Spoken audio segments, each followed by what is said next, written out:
Howdy and welcome to the Confidence Through Health podcast. I'm Jerry Snyder. As an elite level athlete, owner of All In Health and Wellness, and author of the book Confidence Through Health, my goal is to help you achieve your goals and dreams using health as the conduit to get there.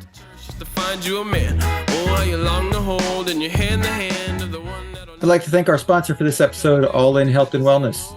If you're looking for a health coach, you're looking for a sports performance coach, you're looking for nutrition guidance, like for instance, a meal-by-meal plan that will help you understand how to eat.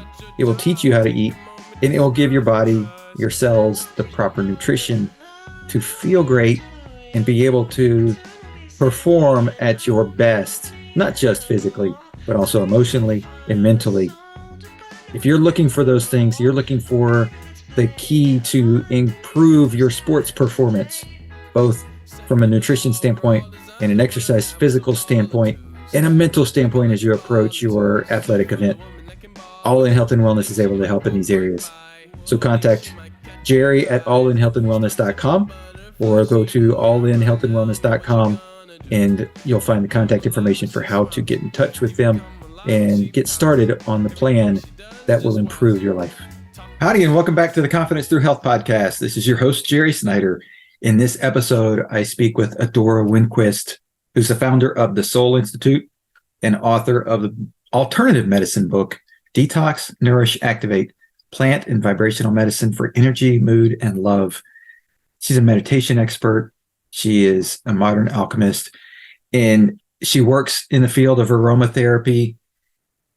And we talk about neuroplasticity. We talk about the brain. We talk about how we can continue to grow our brain function even as we age if we do little things day by day. And we talk about what those little things are. We talk about how your brain function, which we all know, affects our mood, affects our body, but also vice versa, how food affects the process, how the way we talk to ourselves affects our brain function for both positive and negative ways. So this is just a very packed episode with information about how to improve your brain function and then how that helps with every aspect of your life and how it helps other people that are in community with you, that are in relationships with you, that by taking these little steps day by day to increase our own brain function and neuroplasticity, we can be a better society, a better community, and a better world. So thank you, Adora, for being a guest on the Confidence Through Health podcast. It is such my pleasure to be here with you today, Jerry. Thank you. So we want to talk about neuroplasticity and how we improve that, why it's important and how we improve it. But why did you get into this? Before we get into that, like, why is it important to you? Sure. So this is one of my most favorite conversations to have because I think we need to be having it more. And particularly from my vantage point as a healer, as an author, working with essential oils and plant medicine and individuals specifically that have had some degree of trauma in their background for over 25 years, I see this incredible, not only desire that we have collectively to heal, to transform, and to embody our best selves each and every day, but also the potential. And there were so many schools of thought in the past that our brain is really only malleable and plastic, right? Expandable in a way, right. When we're young.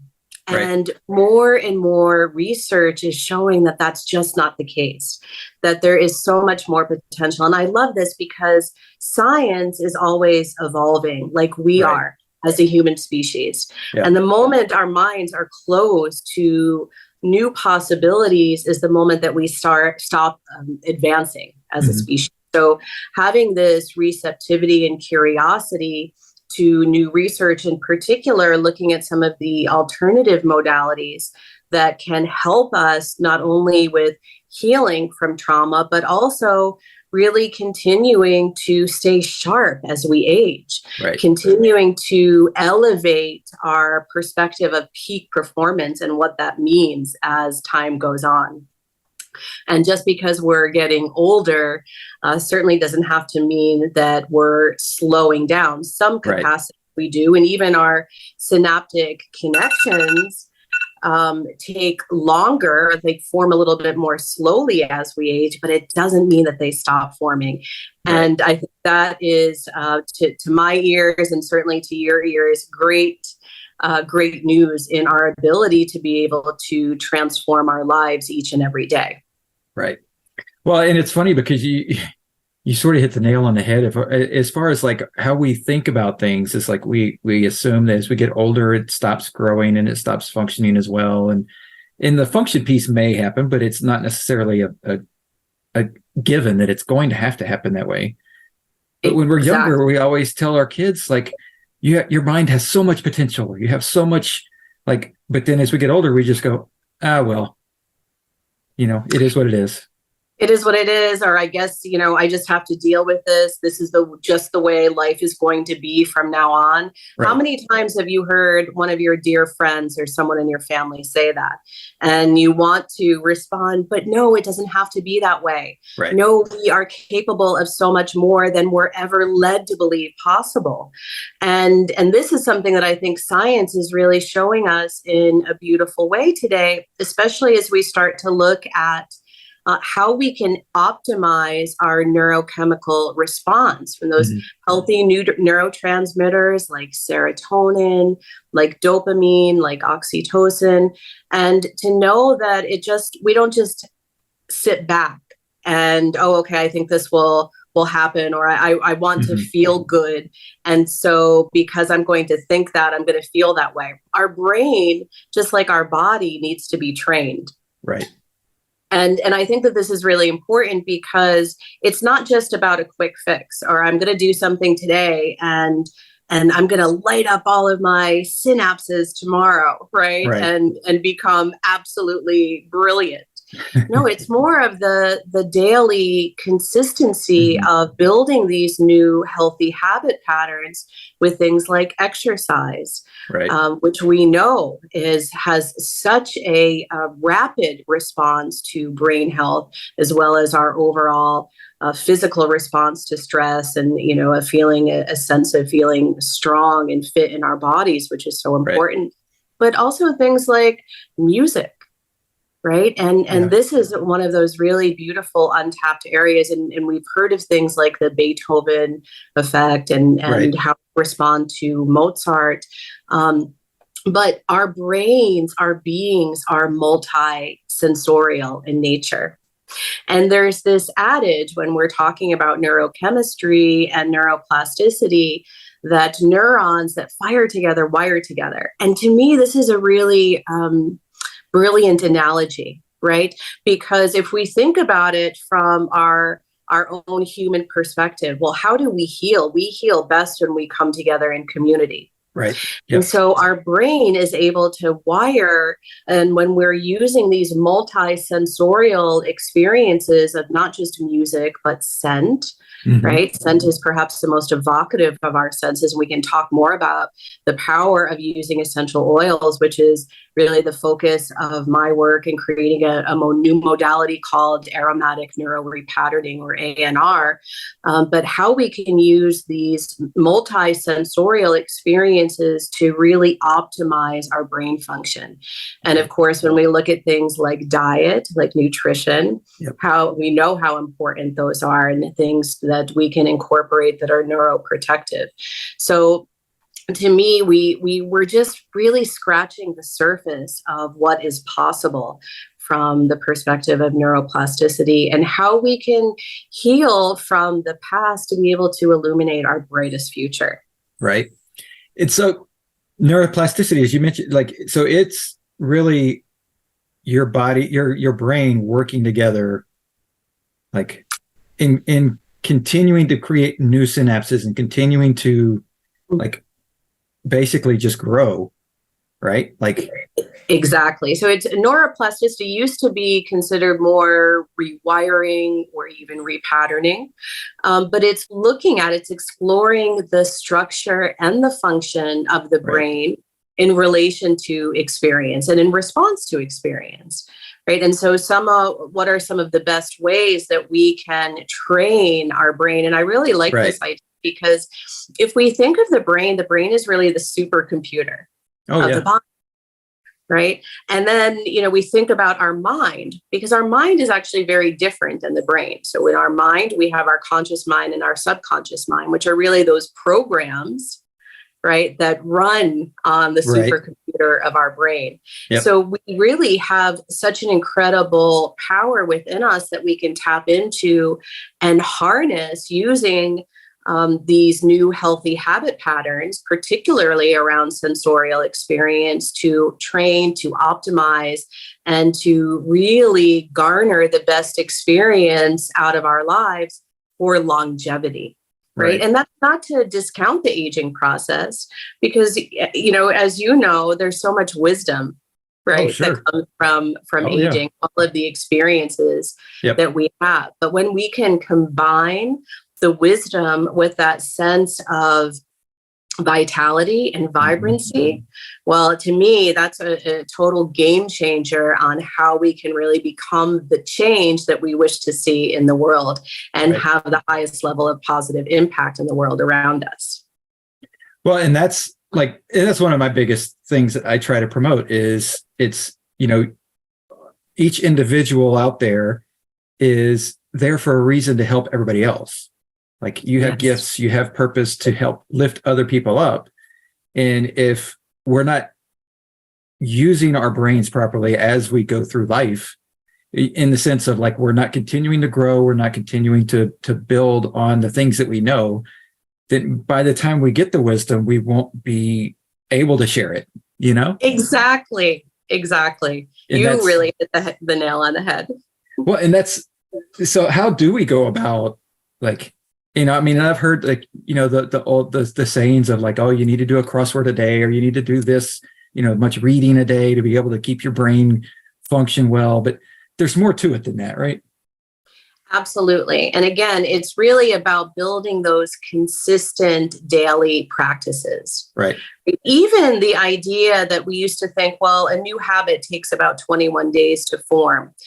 They've actually found that for a habit or a practice to become automatic, it really takes closer for 2 to sometimes 11 months for that to happen.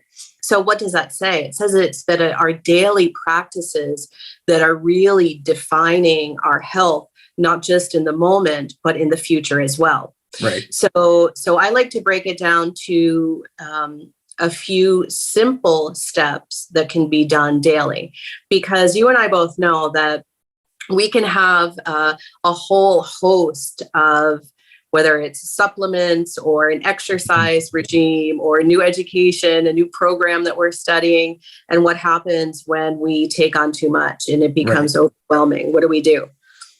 Nothing. Right. Yeah. You just sit there and go, I know I should be doing something, but I don't know what to do.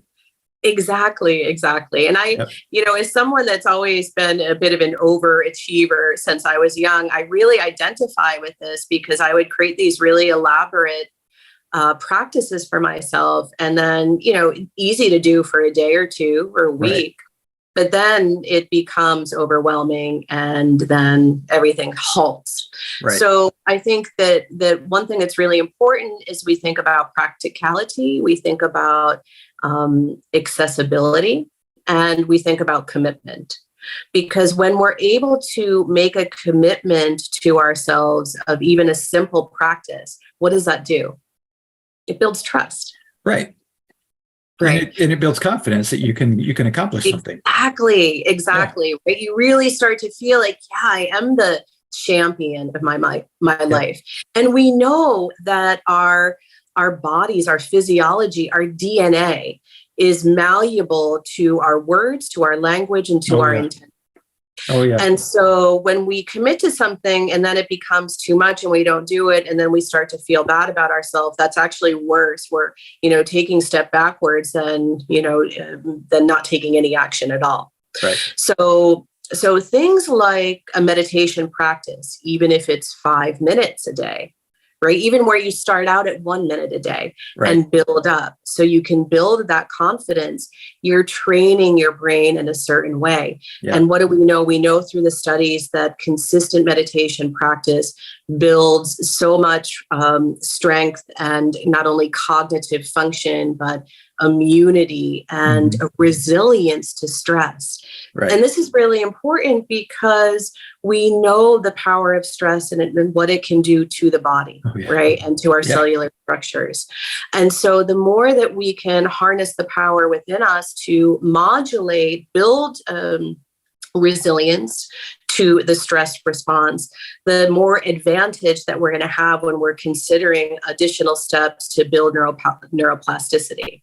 So meditation, really powerful practice, even starting out at 1 minute a day, right? You can just set an alarm on your phone where you can, if possible, go outside, spend a few minutes in nature, right? Take a walking meditation. Right, where you're really building, breathing, connecting sensorially with the earth and allowing your body to decompress from all of the technology that we are constantly surrounded by, right? Right. Well, and meditation, like the goal is not to like not have a thought, right? Right. Like, and I think that's what scares a lot of people when they think about meditation is they're like, oh, I can't turn my brain off. Yeah. But you don't want to turn your brain off because then it's not going to grow. Exactly. I think that it's more about harnessing the power within us versus saying, I can't do this and I can't do that. Right. Because anytime we tell ourselves, well, I can't do this because, or we try to force ourselves to do something that we're not in that place of path of least resistance or flow, it activates the inner rebel. And again, what happens, right? Yep. We don't take those steps that we know are going to serve us. Right. So if you can spend a few minutes of your day outside, just breathing, just connecting with nature. And as the thoughts come, you can be with them, right? Just being present with what is very powerful because it gives us the chance to actually connect in with our body.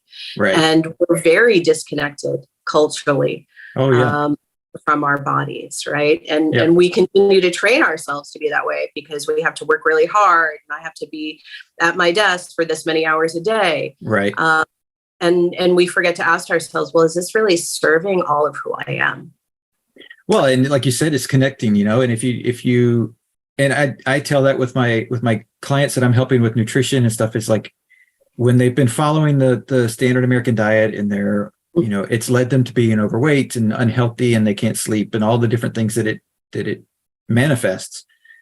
That like when I take them off of that, it's like now you're gonna realize that you felt bad.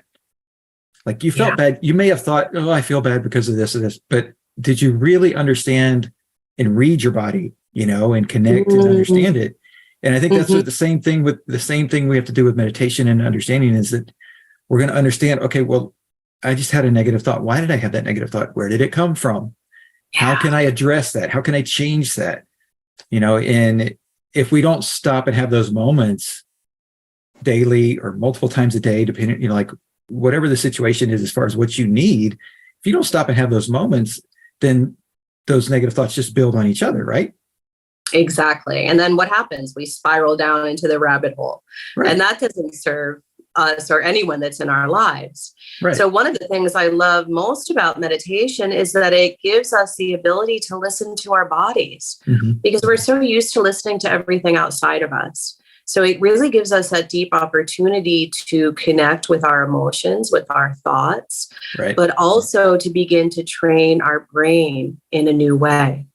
So meditation is a great practice. And I love that you mentioned nutrition Yeah. Because there are so many ways that we can feed our brain, right? We know it is our brain is made up of a great deal of fat. So our omega-3 fatty acids are such great. Why are they called brain food, right? We're feeding like with like.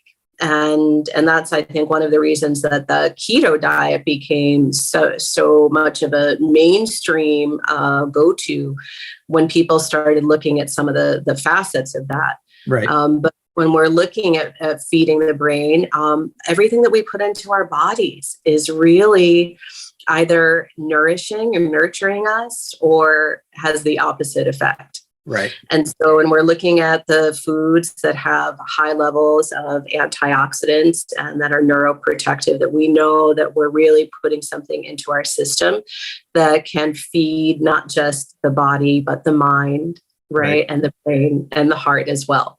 Yep. Well, what are some of your favorite? And one of the things that you mentioned earlier was that, the neurotransmitters that, we need more, like in an abundance, right? Like you want it, for most of them, you want as much as you can get, so that when you need them, they're there, right? And you're not like struggling to find them. And most of those are created in the gut based on the food that you eat. Yes, exactly. And so, if you don't feed yourself well, you're not going to have, and so it's this connection in this cycle that can get out of control. Exactly. And I love what you said about the importance of really bringing or flooding our system with those healthy, good feeling neurochemicals, because when we feel good, our entire decision-making process shifts. Oh, yeah. Yep. The way that we're able to connect and communicate with the world around us shifts. Yep. So funny. I don't know why the camera is doing that on Zoom. Technology. Yeah, technology. But this is so important, because when we look at, well, I just want to feel good right now, so I'm going to make a good choice for myself in this moment. No, it's really about that stepping stone effect, right? And the choices that we're making today build on the choices that we're going to make tomorrow. Right. And the more that we can create these healthy habit patterns, the more we can elevate not only our feeling experience of life, but our entire cognitive and overall physiology as well. Yep. Very true.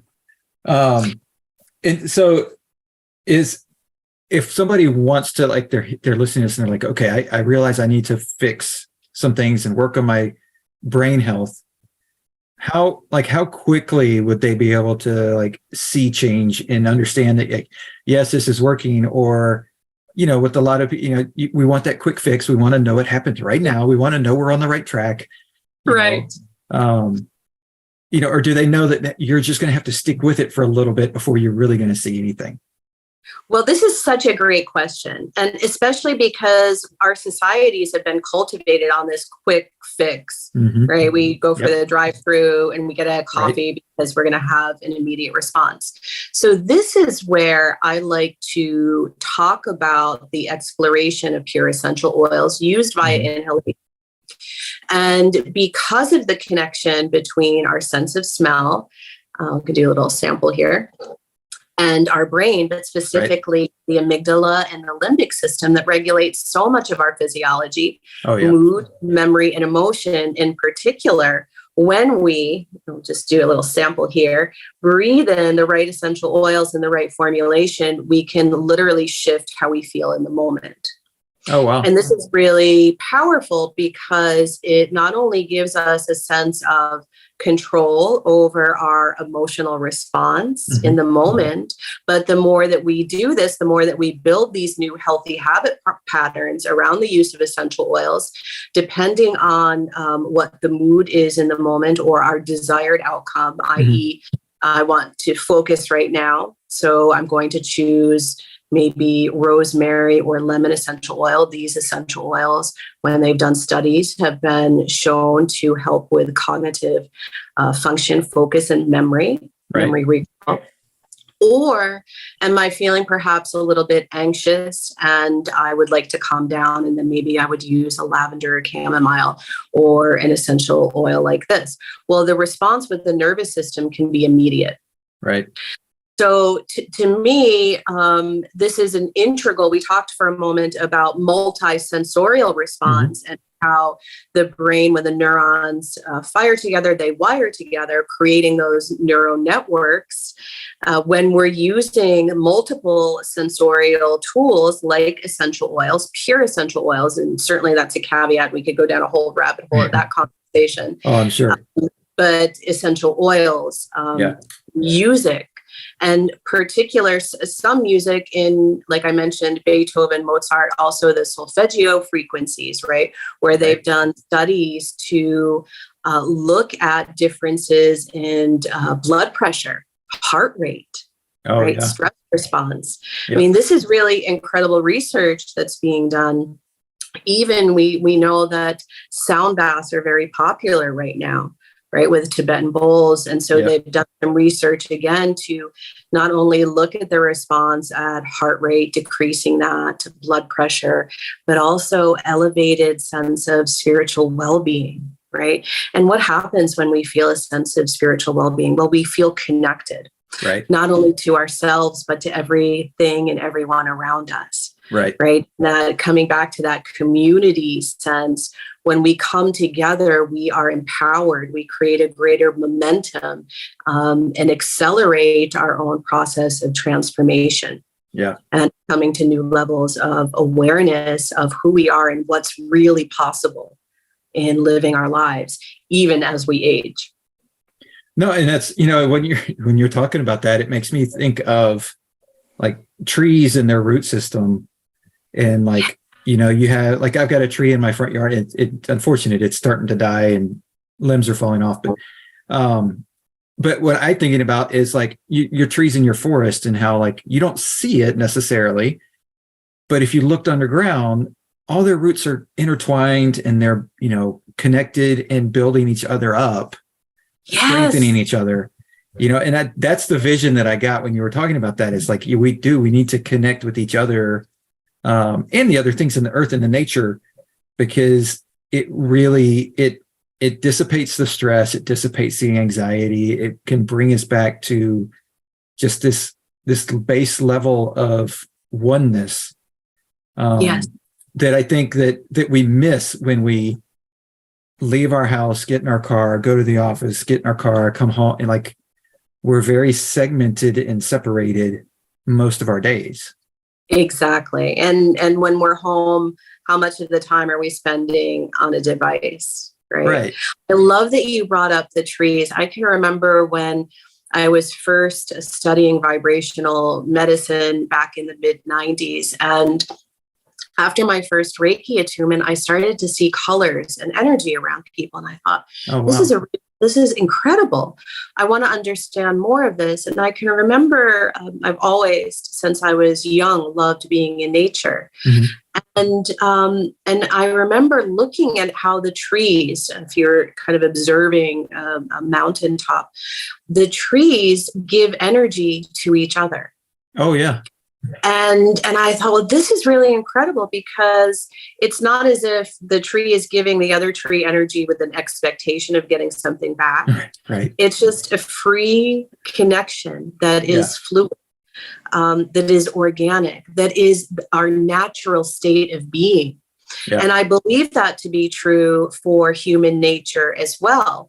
It's just that we can easily get off the path, right? We can easily become distracted. Right. And this, when we think about the brain and training the brain, this is really important, because the brain, just like the mind, can easily run off and run down a rabbit hole. And so often the mind will engage in thoughts that don't necessarily serve the highest good of who we are. Right. And many of those thoughts are rooted in the past. And so this is where we talk about neuroplasticity and we talk about trauma, because we've all experienced some degree of adversity in our past. But when we're able to understand that there is another way, that there is something more, that we actually have the ability to harness the power of working with the essential oils, working with music, working with some of these other therapeutic or vibrational aspects, working with exercise, right? Working with nutrition, not things that necessarily are going to cost us a lot of money or investment, but the investment of our time, energy, attention, right? Our focus, because where our attention goes, our energy flows. And so this is so important when we think about neuroplasticity, when we think about the brain, when we think about aging. Let's go back and really be honest with ourselves about how much of our past is driving our current and driving our future. Well, that to me, this is, and because this has been such a passion and focus of my work for the past few decades, it's so powerful to know that we don't have to continue to live a life of limitation. We don't have to stay stuck in the pain and suffering, that there are ways that we can retrain the brain, that we can retrain our neuro pathways, that we can open to our mind to different possibilities. And by opening our mind, where we open the fullness of our being. And one thing, I do a lot of work with affirmations, and I love this one, love that. Which is, I have everything I need within me to heal at the deepest level. Yeah. And when we can take that into consideration, when we can really give ourselves permission to be healthy and whole, to say, okay, well, maybe my ancestors, maybe my parents, as they aged, they weren't able to do X, Y, or Z. And maybe there's a part of me that just expected that for myself. But what if I can invite in something more, something new, something different, something greater for myself? And by doing so, start the research and start to take the simple daily action steps to actually make it so. That's powerful. That is powerful. And you said permission. And I think that's a big piece of it too. Is it like permission to be different, permission to, to let yourself feel those things, to whatever it is, but you can give yourself the permission to do that. It's not, I think there's a lot of people in at least my generation that grew up with like, you have to do it this way. You have to ask permission to do things. You have to, like, there's a system, and now we're realizing that some of that was trauma causing at some levels, because like you couldn't be who you wanted to be and you couldn't do the things you wanted to do. But now we're recreating that in our own minds. Exactly. Like, no, I can't, and I lived through that when I actually wanted to start my business right when I got out of college over 20 years ago. And I asked some people for advice, and several of them were like, oh, you can't do that. That's not possible. That's not something that, and I was like, okay, I didn't get the permission. So I stopped and didn't do that, waited 20 years and then went, I really have to do that. Wow. And, and so now that's what I'm doing. And I kick myself because I'm like, man, I'm 20 years behind where I should have been. But like we talked about, the lessons and the wisdom and all of that stuff that I learned through the way. But that piece of it was all because I was seeking permission from somebody else versus just saying, I know what I want to do and I need to do it. Yeah. Yes. And how beautiful that you were able to have the experience and then say, yes, I'm going to, because there's so many people that have that, and they have that innate desire for something more within them. And yet maybe they don't act on it. I'm a firm believer that every single moment has led us perfectly here and now. Oh, yeah. Because it's every single experience that has been perfectly imperfect. Yep. Right? That has brought all of the wisdom, all of the knowledge. And I believe that from the level of our souls, that nothing is left unused or without merit in our life experience. And what a great teacher you are now for those of your clients that are ready to make those changes, right? That are ready to say yes to the dreams and desires that they have within them, because it's possible for all of us. Well, and it's interesting because it's something that it's tough to do, because it's counterculture to do something that steps out and becomes outside the norm and truly makes you happy versus just, oh, I have to do what society says will make me happy. And looking at that, and what I found is that it's what makes me happy is to continue to grow and learn about the things that I'm passionate about. And so many of us stopped learning because and I was there, 15 years ago in a corporate job. And I was like, I really don't like this job. I'm doing it because I have to, because I got bills to pay. And, I would see somebody who's like, was really passionate about it. And they're like gung ho and they're learning all these different things. And I'm like, why are you doing that? Like, just punch the clock and go home, Right. And now I see it the other side of it. But I think the majority of people are not where I am. The majority of people are just punching the clock and living their whole life like that versus just the time at work. Exactly. And certainly with this wonderful platform and podcast of yours, I'm sure that this message is getting to people that are ready to hear it right now. Yeah. And even if hearing it creates only a curiosity, if hearing this discussion creates only an invitation, like, wow, I could invite that in. I could be curious if there is something more for me, or if it awakens something, right? That little bubbling up of emotion or desire that plants a seed, right? And that desire becomes a fertile ground for change and for transformation to happen. Two things I wanted to say, because number one, the camera keeps going to this down here. But ever since I started to study alternative medicine in my late teens, I have been collecting books and old medical books in particular. Oh, cool. This is one of them. And it's from the late 1800s, maybe early 1900s. And it very interestingly, it had this aspect of what's called phrenology. Okay. And I think that was the early exploration or the early identification of neuroplasticity. And there was around here, maybe it kind of flew away as I was switching technology. But basically, it talks about all different parts of the brain, the face, and how they're connected to function, everything from the cerebellum to other systems of the brain, and how they connect to different parts of our emotional intelligence. Oh, wow. And so for any of your listeners that might be curious, there is a lot of information out there. And I remember when I first came on this and I thought, well, this is really fascinating. I want to learn more. But it's not something that's commonly talked about. And yet I think that there is historically, when we look back to even our medicines around the time of the 1800s, early 1900s, and how the materia medicas were based on herbs and homeopathy and concepts like phrenology, we've always been curious, right? And we've always had this innate knowing that the earth provides, and it also provides a pathway of inspiration.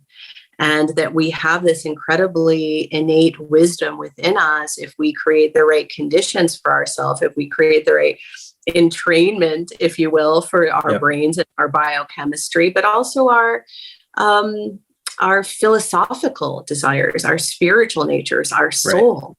Because without the heart, the mind, and the soul aligned, then we're still missing part of the puzzle, the enigma we've come into this life to be able to explore and understand more about who we are from the human perspective, but why we're here and what we're here ultimately from an evolutionary perspective to be able to continue on for generations to come with even greater wisdom and resource of the wonderful knowledge, especially that is in the natural world.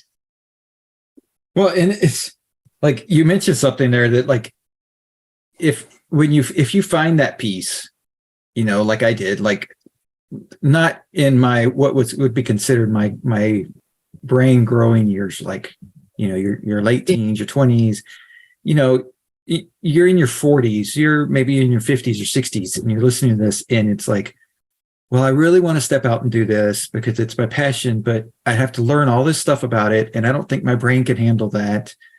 Like, there's not an age limit on like when you can start to increase your neuroplasticity, because you could, wherever you're at, you can always increase it from there, correct?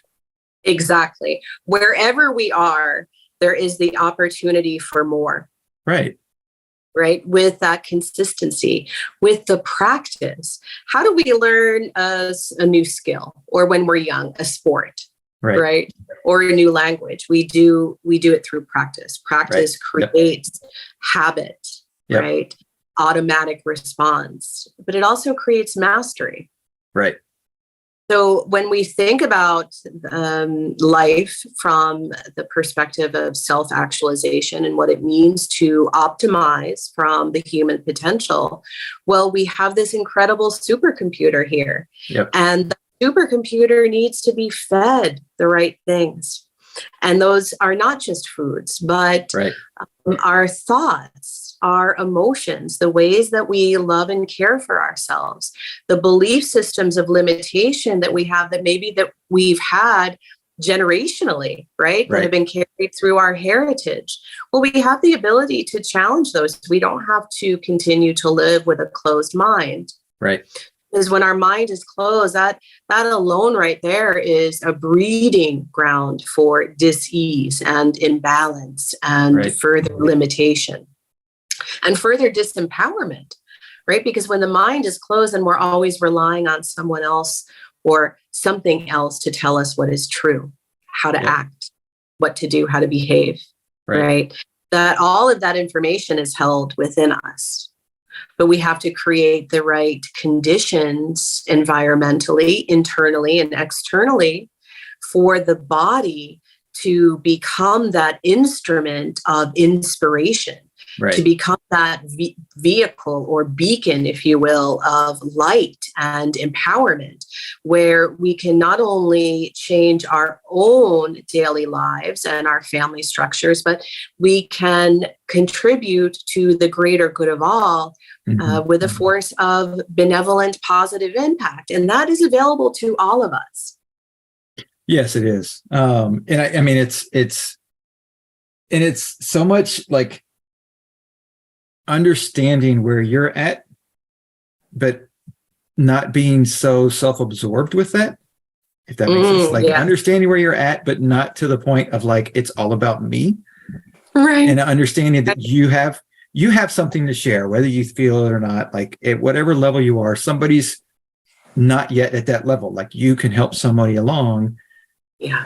Obviously you're looking for somebody to help you along, like, because we're all somewhere on that journey and that track. And I think that plays a lot into how we talk to ourselves and how we think about ourselves, and then how we potentially look to grow from there. Because if we think that we can't go anywhere, we think that we can't help anybody, then it might not necessarily be the standard negative thought of, I'm worthless at my job, or I'm not good for my spouse, or any of those types of things, but it's still a negative aura that you're feeding yourself, right?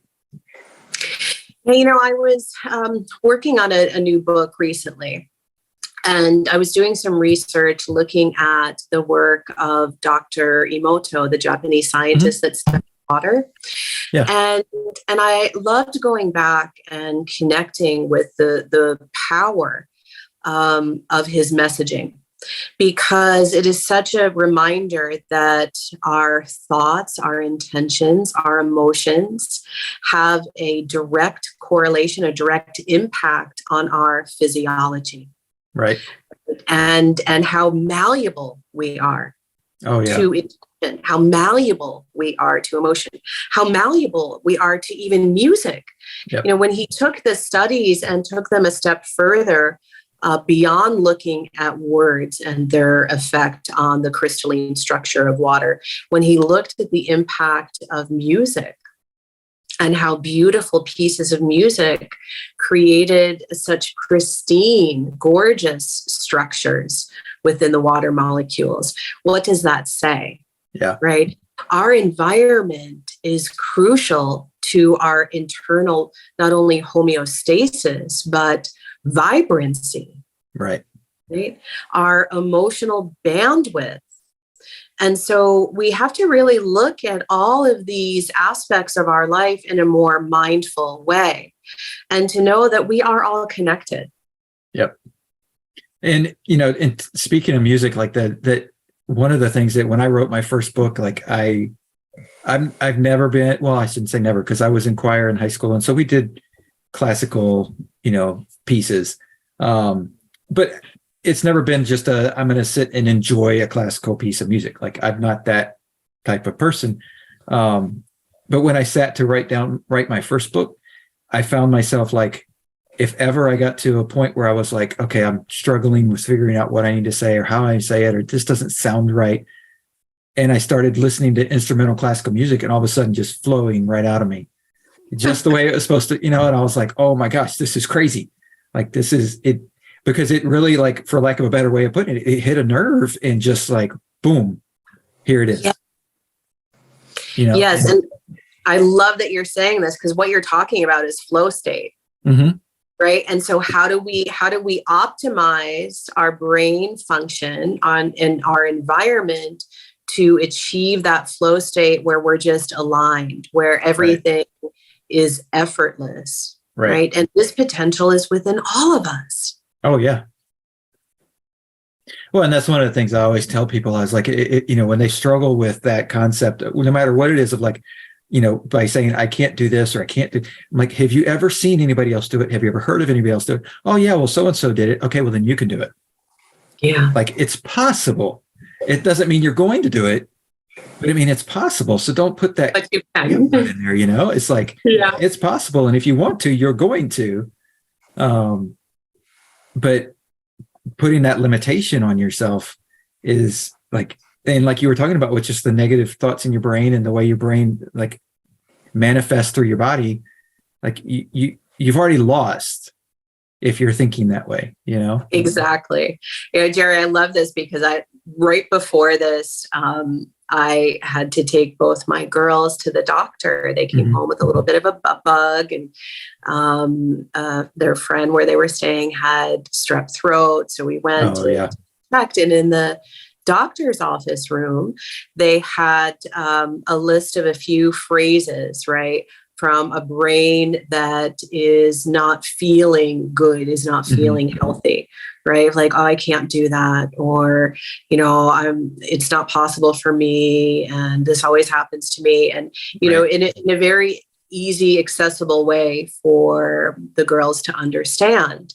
And then what the polar opposite of that is. And this is so powerful, because when we can train ourselves from that earlier age, then we have the capacity to notice the contrast and to notice ourselves as we're adults now, like, oh, did I just go down that rabbit hole? Did I just tell myself I can't do that? And from my own perspective, I got into this work because of my own journey to healing, because of the extreme levels of dysfunction that were in my childhood family of origin. Okay. And so I know that these interventions, if you will, work because I can see the change and transformation in my life. And it's not about perfection, right? It's more about when we have those over the shoulder moment looks, when we look back at the path that we've come on, that we've traversed, the journey of our lives, to say, wow, I used to behave in this way. I used to have these awful mental conversations with myself. I used to do X, Y, or Z. And now, look how different my life is.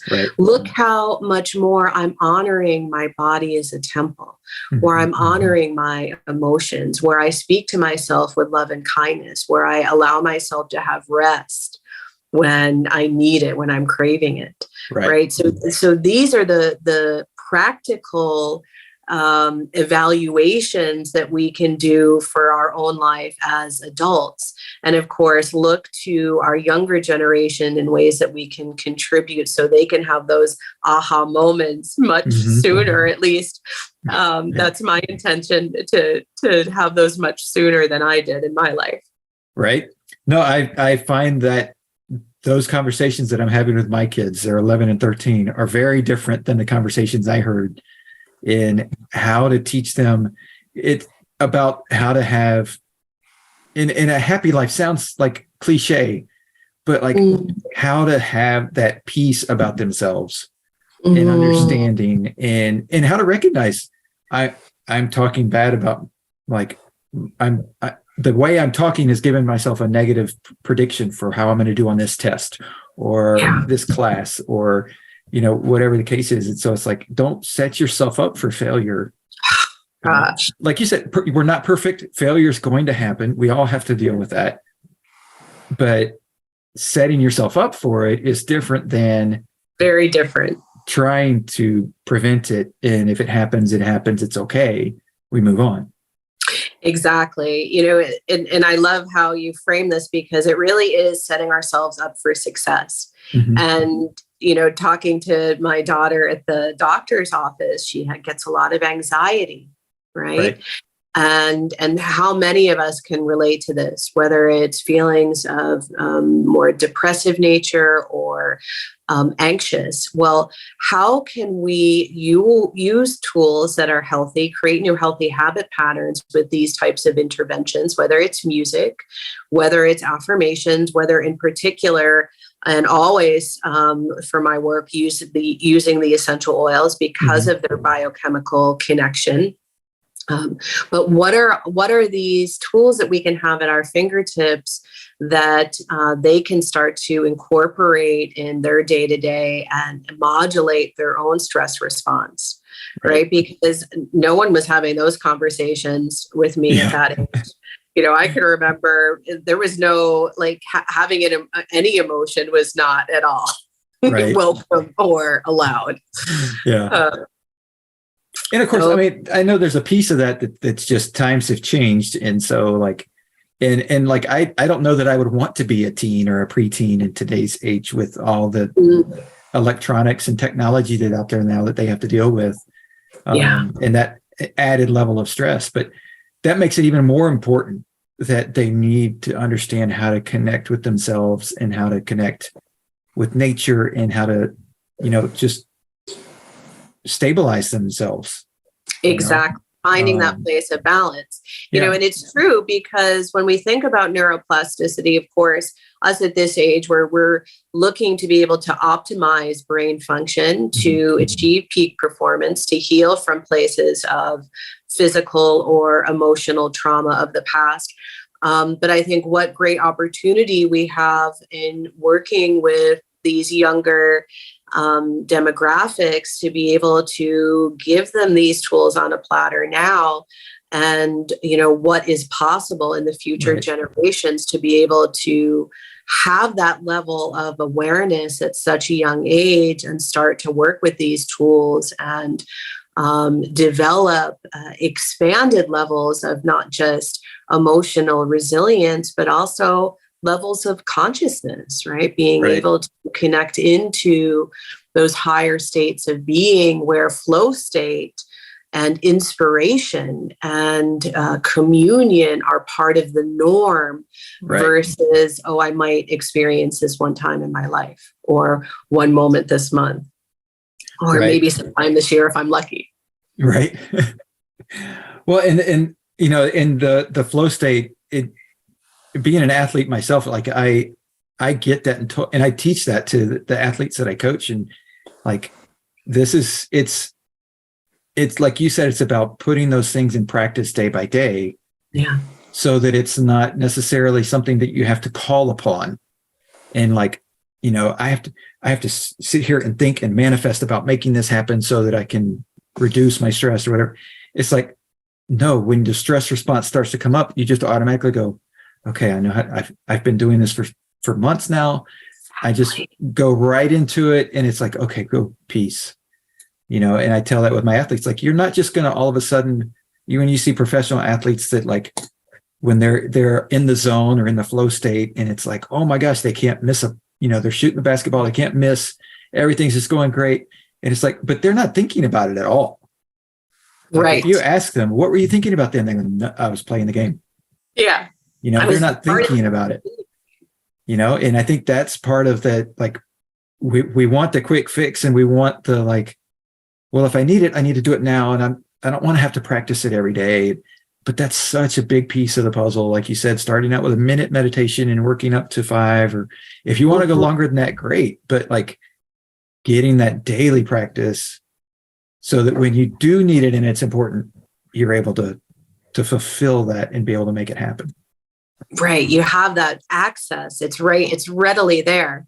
Right. I loved what you said about the athletic piece, about being in the game and being in flow state.